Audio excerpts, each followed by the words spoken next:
पृथिवी शान्तिरन्तरिक्षगं शान्तिर् द्यौ शान्तिर्दिशः शान्तिरवान्तरदिशा शान्तिरग्निः शान्तिर्वायुः शान्तिरादित्यः शान्तिश्चन्द्रमा शान्तिर्नक्षत्राणि शान्तिरापः शान्तिरोषधयः शान्तिर्वनस्पतयः शान्तिर्गौः शान्तिरजा शान्तिरश्वः शान्तिः पुरुषः शान्तिर्ब्रह्म शान्तिर्ब्राह्मणः शान्तिः शान्तिरेव शान्तिः शान्तिर्मे अस्तु शान्तिः. May there be peace on earth and in the sky. May there be peace in the water and in all directions. May there be peace in the plants, in the trees, and in animals. May there be peace in the hearts of all beings. May there be peace in everyone and in everything. Sarvetra sukhinas santu, sarve santu niramayaha, sarve bhadrani pashyantu, ma kaschid dukkha bhag bhavet, sarvastaratu durgani, sarvo bhadrani pashyatu, sarvas sadbuddhimapnotu, sarvas sarvatra nandatu. May all be happy and healthy. May all see what is good, and may no one experience misery. May all overcome their obstacles and acquire good tendencies. May people everywhere find joy and fulfillment.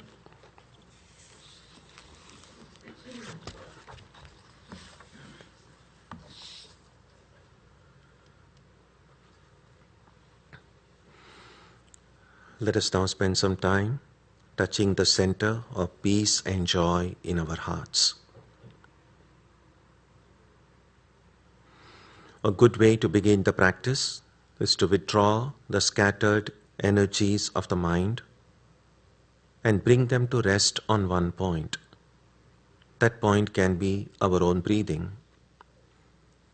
Let us therefore practice breathing with awareness. As we breathe in, let us visualize that our body and mind are being filled with love, strength, and compassion. And as we breathe out, let us release all the stress, anxiety, and exhaustion in the body and mind. Let us practice this way for a while.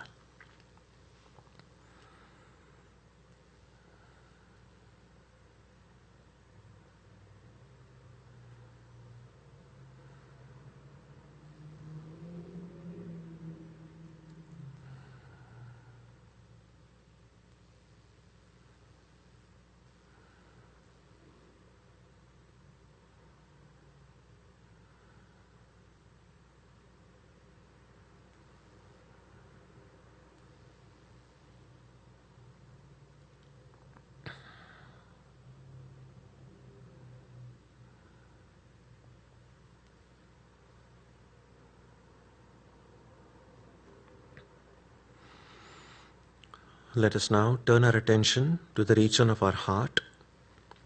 Although God is present everywhere and in everyone, the divine presence can be felt most clearly in our own hearts. We can meditate in any way we have been taught.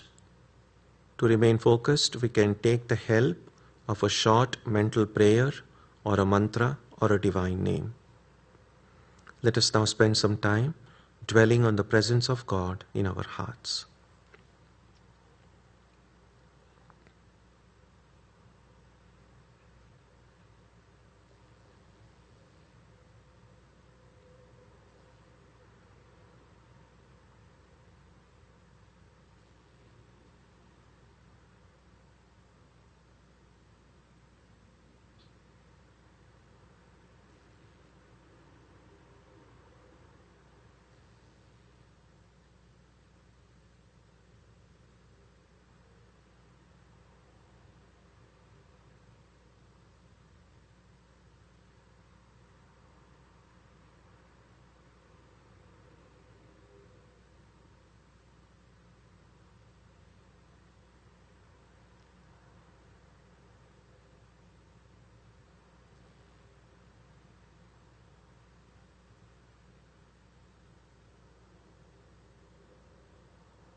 Om Shanti Shanti Shanti Harihi Om.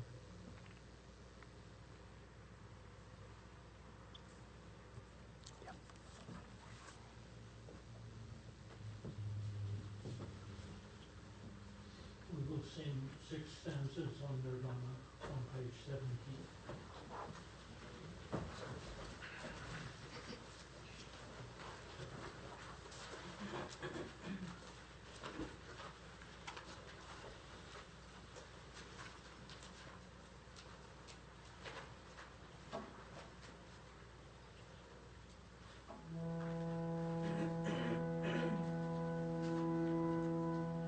Not mine is the remedy of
Hari Om.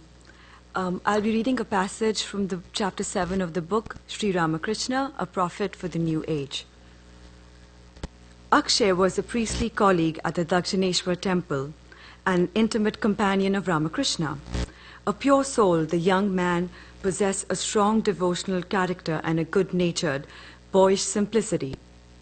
Of all Ramakrishna's relations, Akshay was the closest to him in temperament. The master loved his nephew dearly for his sunny disposition and his transparent purity. Then tragically, just a few months after Akshay was married, he fell seriously ill. For some time his condition fluctuated.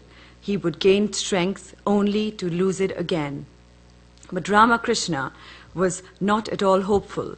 One day, as he was telling the family to secure the best medical treatment available, some power beyond his control caused him to add ominously, "But the boy won't recover." The words were jarring, and Ramakrishna himself was more shocked than anybody by them. But he could not retract them. He had uttered them, but he knew very well that they had been issued from the mother herself. And the mother's prediction was not long in being fulfilled. The master himself was by his friend's side at the end. Later, he would recall, "I felt nothing at the time. I stood there and watched how man dies. It was as if there was a sword in a sheath. Then the sword was drawn out of the sheath. The sword was still the sword as before. Nothing had happened to it, and the sheath lay there empty. When I saw that, I felt a great joy. I laughed and sang and danced. They took the body away and burnt it and came back. But the next day, I was standing on the porch outside my room. And do you know what I felt? I felt as though a wet towel was being wrung inside my heart. That was how I suffered for Akshay. Oh, mother, I thought, this body of mine, how can it feel so much for a nephew? And if I feel so much pain, what agony must the householder suffer? Is that what you are teaching me, mother?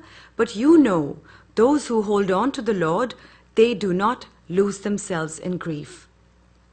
This incident is so revealing because it shows us two equally valid but very different Ramakrishnas. There is Ramakrishna the suffering, completely recognizable human figure, weeping for his friend, feeling the same emotions as anyone else would in similar circumstances. And there is also the madman of God, laughing and dancing, soaring beyond the surface appearance of death to the ecstatic perspective which sees it as a blissful unsheathing, a freeing of the inner spirit from the narrow confines of the flesh. The two Ramakrishnas appear to contradict each other, but are they really incompatible? If both Ramakrishnas are real enough, there is no question which is the deeper, the more central of the two. If Ramakrishna could both laugh and cry at the death of a friend, there can be no doubt that he felt more comfortable with the laughter. The tears struck him as strange and out of character, so much so, in fact, that he could only understand them as an object lesson from the Divine Mother on how the rest of the world suffered in the bondage of family life. Of all the things that tie a man to the earth, the bonds of family seem to him the most intractable. In Ramakrishna's view, attachment to kith and kin is a delusion, a barrier that keeps man from the recognition of his true nature. By narrowly focusing on the relations of the body, the individual loses sight of his or her true identity as spirit. Ironically, by affirming our kinship in a special sense with a few, the Master understood that we sacrifice our more fundamental kinship with the totality of life. That is why Maya's first line of attack is to foster this false sense of I and mine. Once that soil is in place, every form of illusion easily takes root. Ramakrishna taught that spiritual life, authentic life, is a solitary affair, demanding the most total inward independence and freedom of action. He used to recommend to even his householder devotees that they spend some time out of each year in retreat away from their family members and familiar surroundings so that they could develop the necessary perspective and detachment to maintain a spiritual consciousness when they returned to the world. Ramakrishna recognized that one who never takes the trouble to separate himself from the values and expectations of those around him is condemned to live as a slave of others. He showed through his own life that the radical independence of a saint consists not in his physical isolation from other men, but in his refusal to kowtow before the prevailing social idol, in his refusal to search outside his own deepest inspiration for an understanding of life's meaning and purpose. The sage knew that we all come into the world alone and we must leave it alone, in addition to facing all the intervening trials alone, whether off on some distant mountain peak or in the company of men. We are alone, and not one bit less alone when we are in a crowd. Ramakrishna also knew that it is in the depths of solitude and aloneness that true spiritual values are found. They are neither available in the marketplace of the world. Some would deny the necessity for this spiritual aloneness.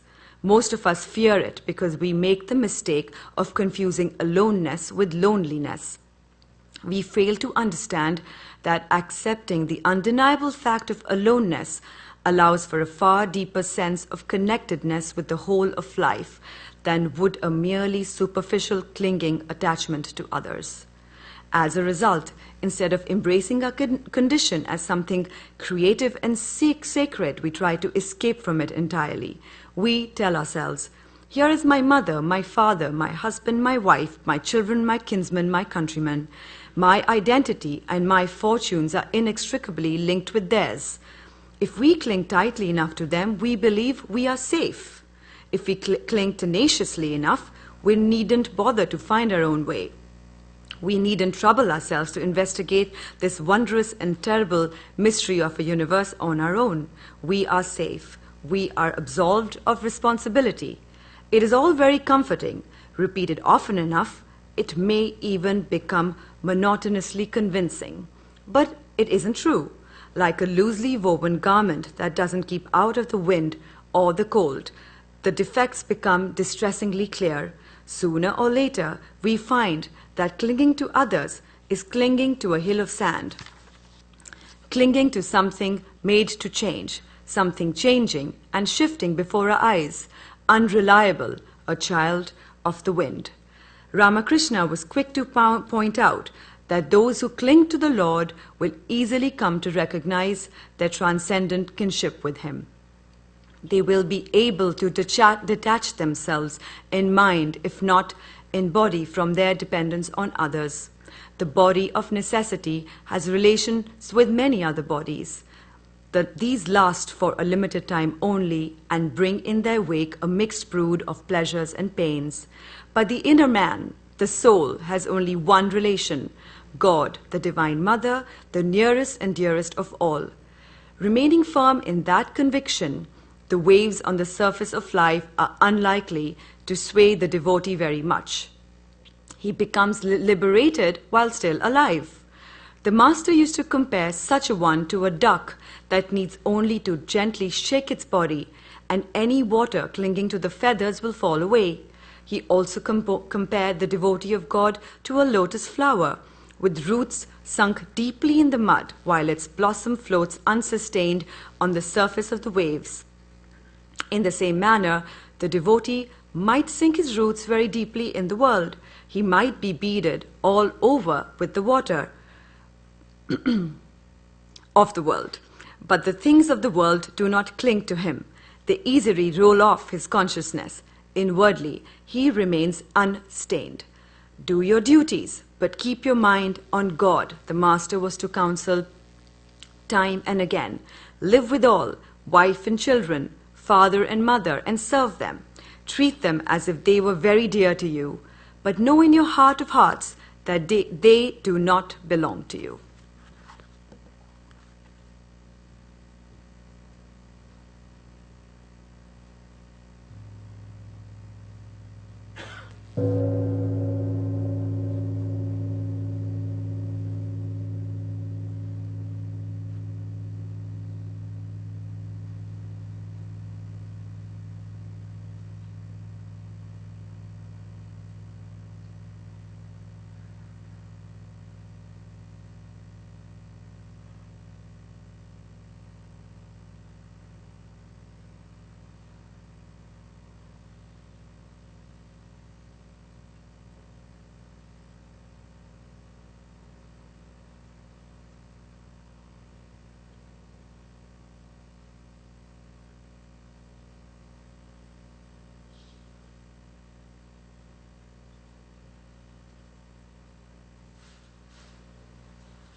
Today I'm going to read a passage from Swami Vivekananda's lecture on Mundaka Upanishad, which occurs in Atharva Veda. From this wonderful book, The Study of Mundaka Upanishad by Swami Vivekananda. I just want to spend a few seconds on the background of this book. In this wonderful text, you'll find all of Swami Vivekananda's lectures, class talks, and conversation on Mundaka Upanishad are compiled in one volume and arranged following the chronological order of the original Upanishadic text. It may interest you all to know that Swamiji himself compiled and put this book together almost 20 years back when he was in Chennai Ramakrishna Mission, India. So our sincere gratitude to you, Swamiji, for this invaluable book. If any one of you are interested, you can find a copy of this book in our bookshop here. The original lecture, which I'm going to read from, was delivered by Swami Vivekananda at a Jnana Yoga class in New York on June 29, 1896, and was recorded at that time by Mr. J. Goodwin. I'm going to read a small portion of that lecture, but you can find that entire lecture here in this book, also in the Complete Works, Volume 9, page 241. According to the textual organization of this book, the part I'm going to read is more relevant commentary of Swami Vivekananda to study a specific mantra of Mundaka Upanishad, the mantra number 10, which you'll find in chapter 3, canto 1. With this introduction, let's read from this book, page 46. The Upanishad tells us that if we want to get to heaven and all these places, we will get there. That is to say, in the language of the Vedas, whatever one desires, one gets. There is nothing outside of the mind. Even what you see as this world does not exist outside. It is all a mental projection. When the mind becomes functionless, it reflects the Brahman consciousness. Then the vision of all spheres of existence may supervene, whatever sphere one may call up in mind. Whatsoever is resolved on becomes realized at once. One who, even on attaining this state of unfalsified self-determination, preserves one's watchfulness and is free from the bondage of desire, verily attains to the knowledge of Brahman. On the other hand, one who loses balance after reaching this state gets a manifold powers but falls off from the supreme goal. The Atman neither comes nor goes. It has neither birth nor death. You are all omnipresent. You are the Atman. You are at this moment in heaven and in the darkest places too. You are everywhere. Where are you not? Therefore, how can you go anywhere? These comings and goings are all fictions. The Atman can never come or go. These visions change.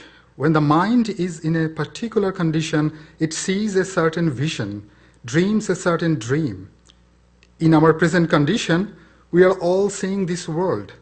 But in this very place, this condition will change, and the very thing we are seeing as earth, we shall see as heaven, or we may see it as the opposite place, or as any place we like. All this depends on our desires, but this dream cannot be permanent. We know that any dream in the night must break. Not one of these dreams will be permanent. We dream what we think we will do. So these people who are always thinking in this life of going to heaven and meeting their friends will do that as soon as their dream of this life is ended. And they will be compelled by their desires in this life to see those other dreams. And those who are superstitious and are frightened into ideas such as hell, will dream that they are in that hot place. Those whose ideas in this life are brutal will become, when they die, pigs and hogs and all these things.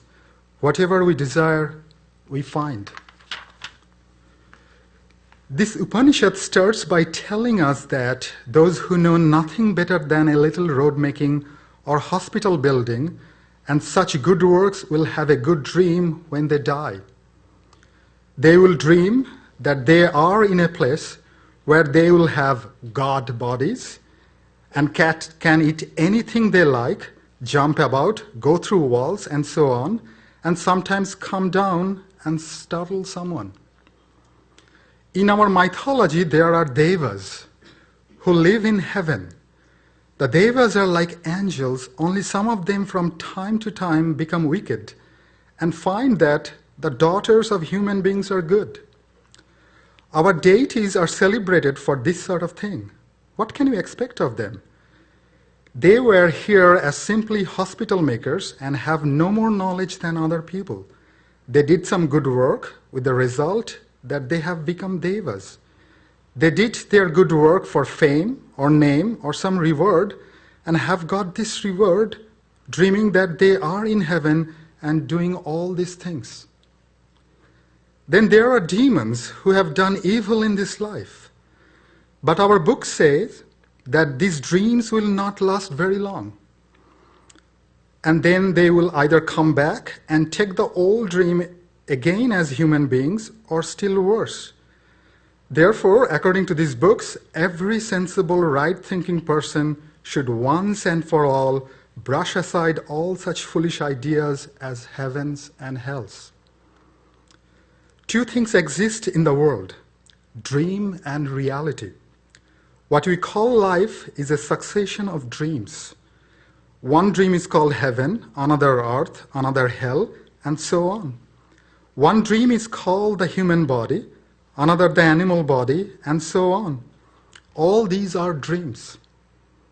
The reality is what is called Brahman, the being who is existence, knowledge, bliss absolute.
Om Asatoma Satkamaya Tamasoma Jyotirgamaya Mrityorma Amritam Gamaya Aviravirmayedhi Rudrayatte Dakshinam Mukham Tenamam Pahi Nityam. May the Divine lead us from the unreal to the real, from darkness to light, from death to immortality. May the Divine Consciousness fill our hearts and protect us.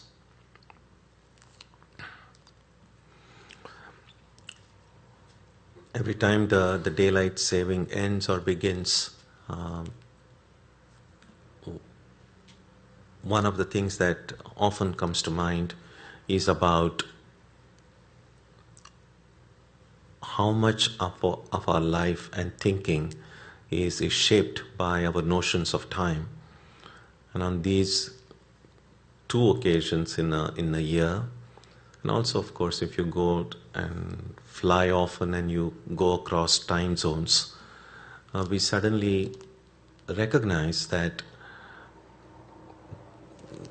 time that we so often associate with what we read on our wristwatch or on a clock is very different from that, because time in terms of whether it's 7 o'clock or 8 o'clock or 11 o'clock is only a convention of trying to bring some amount of order in this collective life in which we are. But time simply is. There is a text called the Vairagya Shatakam, 100 verses on detachment. And in one verse, the poet says, the Sanskrit text written probably sometime around 14th century or so. The poet says that in Sanskrit it goes like this: Kalo na yata, vayameva yata. That time doesn't pass, it is we who pass away.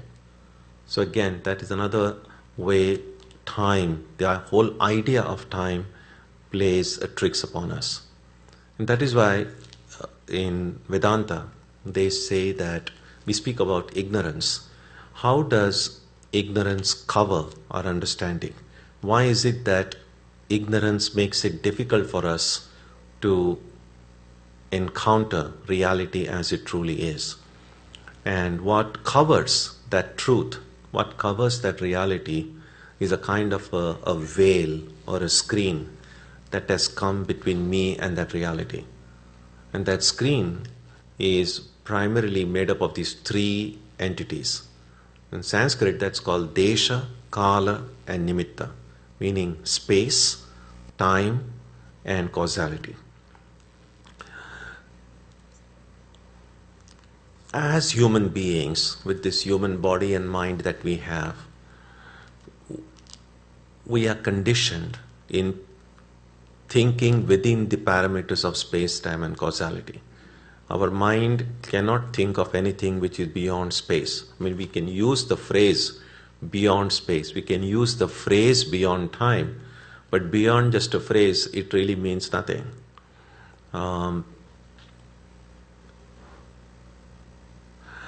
Which is why the two readings we had today about our notions of heaven, hell, and life, all these ideas, even about life and death, as we saw in Ramakrishna's case, and about the nephew, the first reading that we had, so much is shaped by our thinking, and our thinking is limited by the notions of time, space, and causality. And as spiritual seekers, we need to pay special attention to the way we think.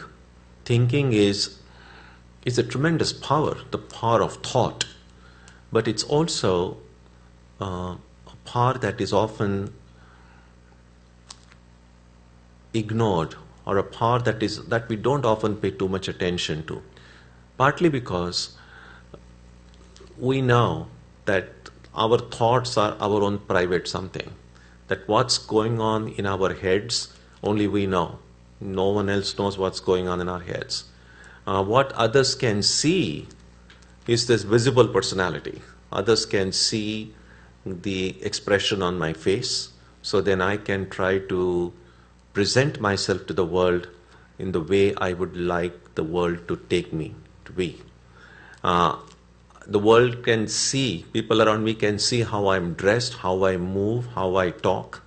And so people generally tend to be careful about these parts of our personality that are visible to others and by which we often get judged and by which we often judge other people. But there's a huge lot going on within, just as what's going on inside our own minds, only we know. What's going on in other people's heads, only they know. So all the judgments that we make in life are based on very insufficient data. But because we think that our thinking only belongs to us and no one else would know about it, we don't, many of us, I shouldn't make any general statement because all generalizations can be misleading. But by and large, the tendency is to pay greater attention to the visible part of me than to this invisible part of me. And that's why thinking often gets neglected. And a spiritual seeker is one, a truly spiritual seeker is one who has become awakened to this necessity of looking at how my mind thinks. That doesn't mean a spiritual seeker has to be careless about these external parts of our personality. That's important and that's good. But an additional responsibility comes upon us about how we think. Because who we are at any given moment is more shaped by how we think and what we think than by what clothes we wear or how we appear to others people. I think that's completely irrelevant from a spiritual standpoint.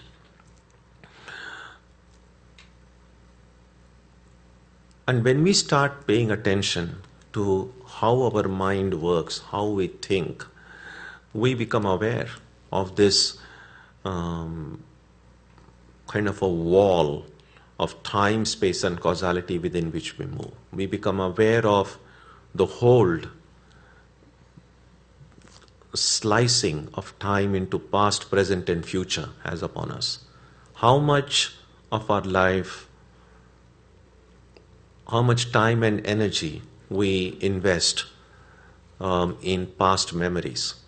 Things that have happened in the past, we dwell on the wonderful things of the past. Oftentimes we see, especially as we start getting older, that there is a longing in some ways to kind of think of the past. And we often hear the elders in our family speaking about the good old days, which is not, it's not bad in itself, but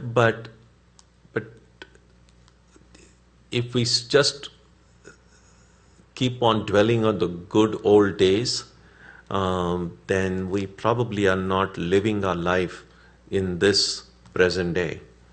And so we have to see how often we go back to the mind. And sometimes while going back to the good old days may be a conscious, voluntary action, sometimes we go back into the past involuntarily. There are things maybe there are memories of the past we don't want to think about. Maybe they are not painful. They are painful and they are not very pleasant. But again, the past kind of draws us in.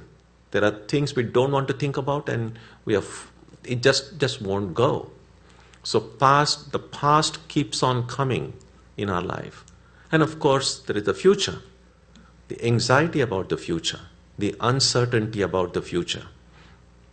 Now this idea about the past, present and future is just a mode of our thinking. And that's why paying attention to how we think is very important. Swami Vivekananda once said that, and these are his exact words, time is but the method of our thinking. We are the eternal present tense. And to the extent we are able to just dwell in the present, to some extent dwelling in the present, this has kind of become a stock phrase in the times in which you live, present moment and all of that. But what actually seems to happen during such times is, time seems to come to a stop. Time, and sometimes you will have seen the days when we have a really good meditation, the days when we are really engrossed in our prayer. That time, we are not even aware of the time. And then suddenly you say, wow, so much time has passed. So time comes to a stop. And those moments when time comes to a stop are some of the best moments in our life. And a good meditation, that is what a good meditation is supposed to do. And one of the reasons, one among the many reasons why we are often encouraged to wake up early in the morning and meditate. The term that they often use in Sanskrit text is called a Brahma Muhurta.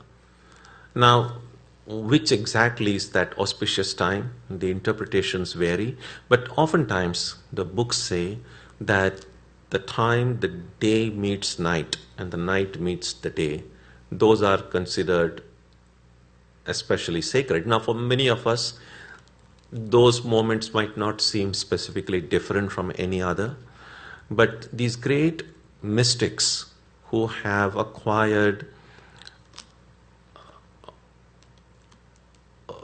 the ability to see the subtle variations in nature, who have that kind of sensitivity, have said that nature at that moment, when the night meets the day and day meets the night, is said to be still. Well, that's been their experience, and what therefore they recommend is that those are good times for prayer and meditation. Now, this may not always be practicable in all parts of the world. This kind of works best in tropical countries when the sunrise and sunset, the variations are not that much. It may not work so well in New England area when our winter and summer, the sunsets and sunrises change drastically. But it's good to know. And that's why the least we can do, or at least you can try doing if it's possible, if we can begin meditating when it's still a little bit dark outside, early in the morning, and then you're in meditation, and then when your meditation or your prayer ends, and you see a little bit of light,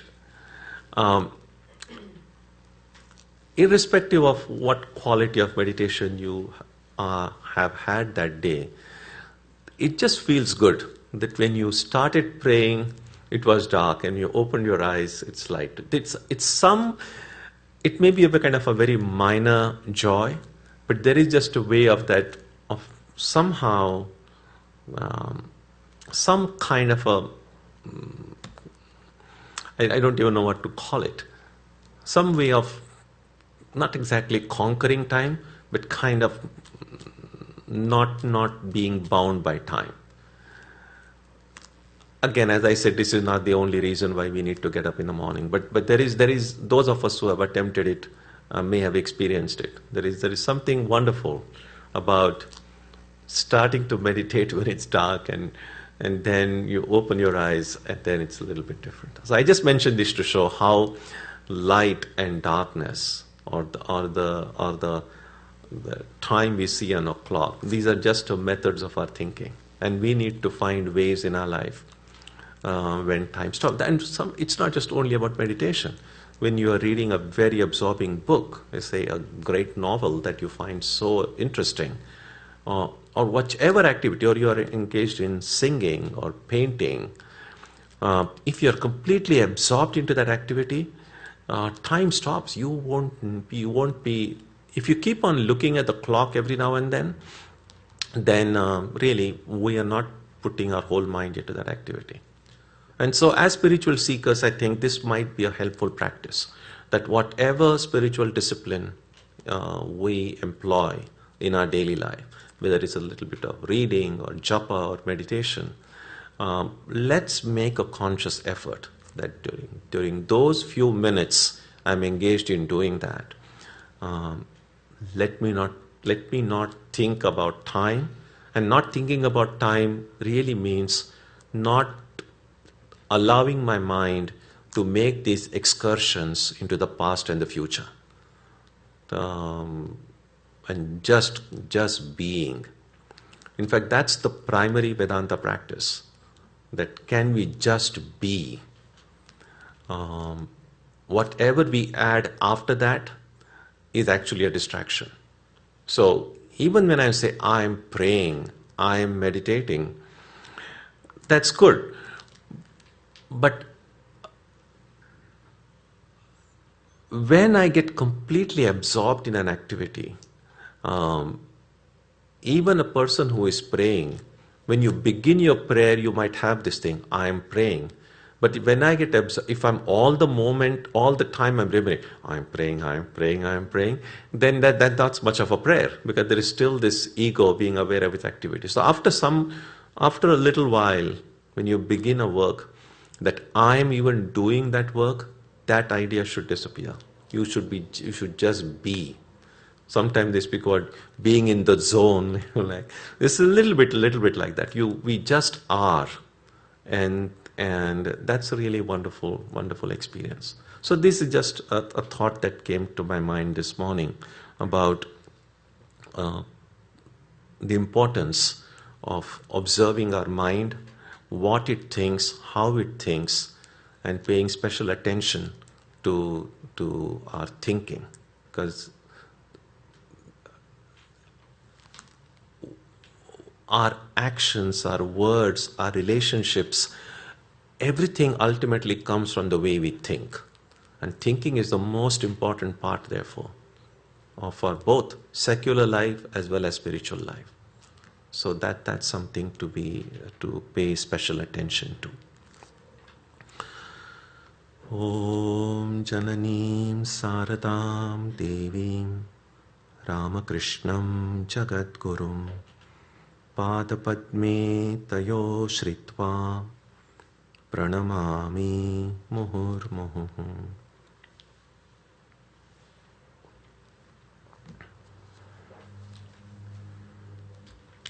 Now we'll have Sarvamangala after this, and then we'll have soup and a birthday celebration for everyone born in the month of November.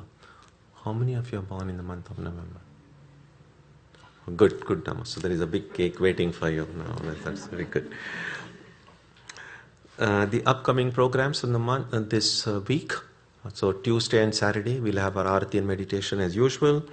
Next Sunday our satsang subject will be grace versus self-effort.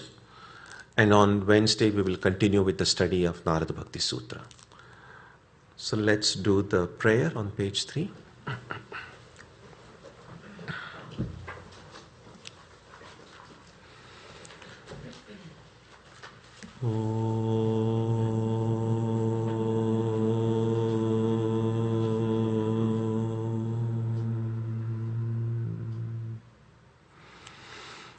May the Divine Being, who is the Father in heaven of the Christians, Holy One of the Jewish faith, Allah of the Muslims, Buddha of the Buddhists, Tao of the Taoists, Ahura Mazda of the Zoroastrians, the Great Spirit of the Native Americans, and Brahman of the Hindus, lead us from the unreal to the real, from darkness to light, from death to immortality.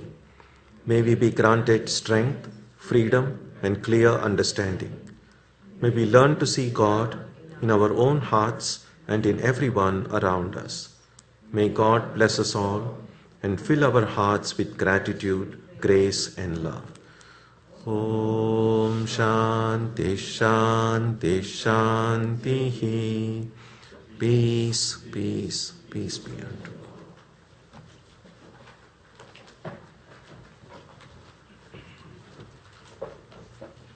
sing Sarva Mangala on page 5.